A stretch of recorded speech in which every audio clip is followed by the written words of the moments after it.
polisi menemukan fakta baru dalam kasus duda bernama Suri, 60, yang membunuh perempuan berstatus janda bernama Muslimah, 55, di Jember, Jawa Timur. Kasat Reskrim Polres Jember, AKP Abid Wais Al-Karni mengungkapkan, tersangka sudah mengenal perempuan asal desa Manggisan, Kecamatan Tanggul, Jember tersebut cukup lama. Bahkan mereka punya hubungan spesial. Antara korban dan pelaku sudah beberapa kali bertemu. Berdasarkan keterangan yang diberikan oleh pelaku, 2 hari sekali keduanya bertemu, ujarnya, Senin, tanggal 9 Desember tahun 2024.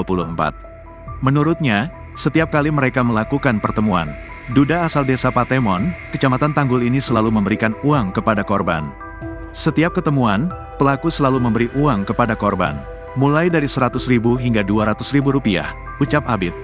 Namun pada tanggal 4 Desember tahun 2024, pria ini mengutarakan perasaan cintanya dan mengajak korban menikah ketika mereka sedang berduaan di dalam rumah.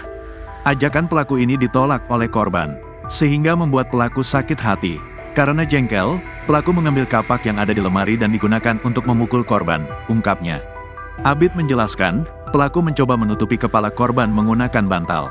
Ketika perempuan tersebut tidak berdaya usai dihantam menggunakan kapak, pelaku berusaha menghilangkan jejak dengan menutupi kepala korban menggunakan bantal. Hasil otopsi korban tidak langsung meninggal, namun karena tidak ada pertolongan, akhirnya meninggal, ulasnya. Dia mengatakan peristiwa itu baru diketahui pada tanggal 6 Desember tahun 2024 lalu. Sebab tetangga pelaku mencium aroma menyengat dari dalam rumah kakek berstatus duda ini dan menemukan jasad perempuan tersebut.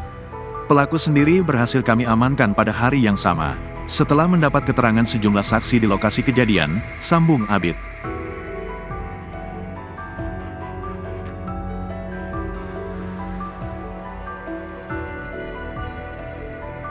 Download Tribun X sekarang, menghadirkan lokal menjadi Indonesia.